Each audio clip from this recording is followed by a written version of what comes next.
Capítulo 14.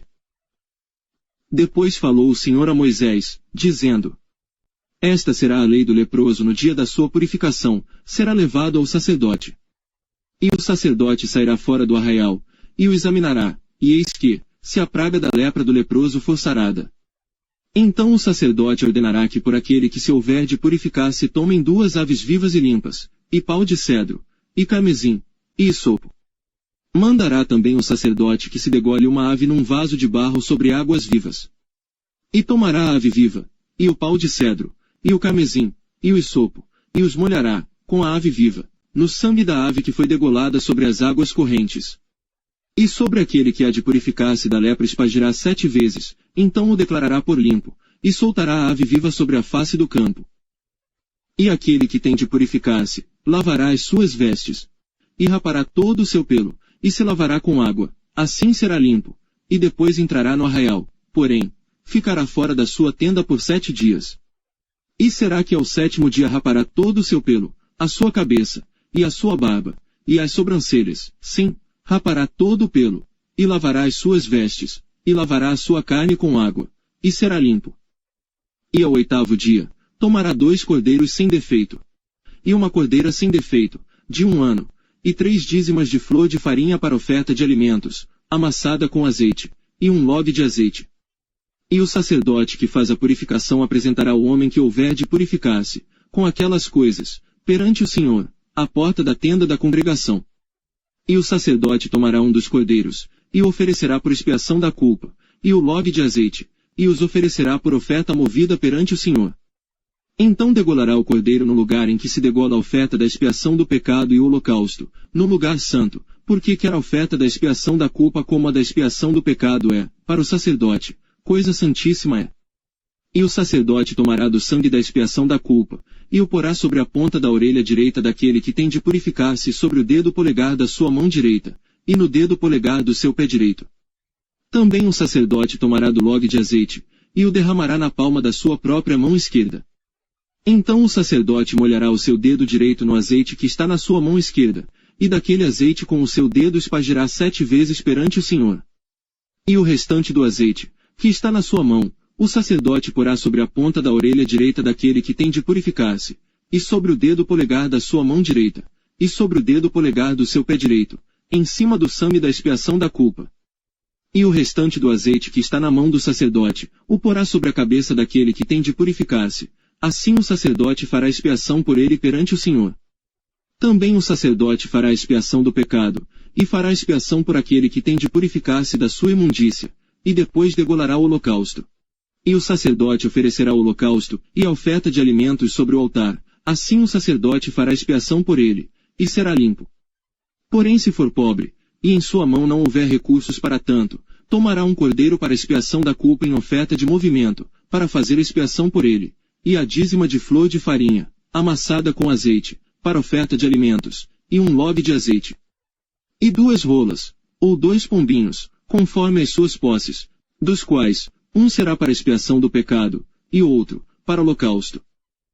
E ao 8º dia, da sua purificação, os trará o sacerdote à porta da tenda da congregação, perante o Senhor. E o sacerdote tomará o cordeiro da expiação da culpa, e o log de azeite, e os oferecerá por oferta movida perante o Senhor.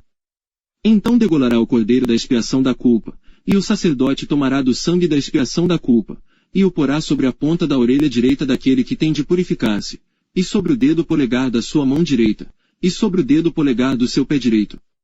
Também o sacerdote derramará do azeite na palma da sua própria mão esquerda. Depois o sacerdote com o seu dedo direito espargirá do azeite que está na sua mão esquerda, 7 vezes perante o Senhor. E o sacerdote porá do azeite que está na sua mão, na ponta da orelha direita daquele que tem de purificar-se, e no dedo polegar da sua mão direita, e no dedo polegar do seu pé direito, no lugar do sangue da expiação da culpa. E o que sobejar do azeite que está na mão do sacerdote porá sobre a cabeça daquele que tem de purificar-se, para fazer expiação por ele perante o Senhor. Depois oferecerá uma das rolas ou um dos pombinhos, conforme suas posses. Sim, conforme as suas posses, serão para expiação do pecado e o outro para holocausto com oferta de alimentos, e assim o sacerdote fará expiação por aquele que tem de purificar-se perante o Senhor. Esta, é a lei daquele em quem estiver a praga da lepra, cujas posses não lhe permitirem o devido para a purificação.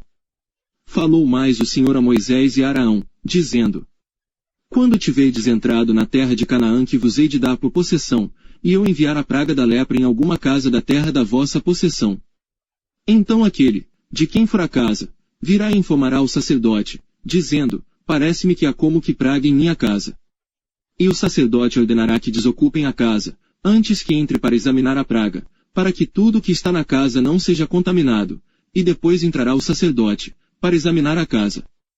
E, vendo a praga, e eis que se ela estiver nas paredes da casa em covinhas verdes ou vermelhas, e parecerem mais fundas do que a parede, então o sacerdote sairá da casa para fora da porta, e fechá-la por 7 dias.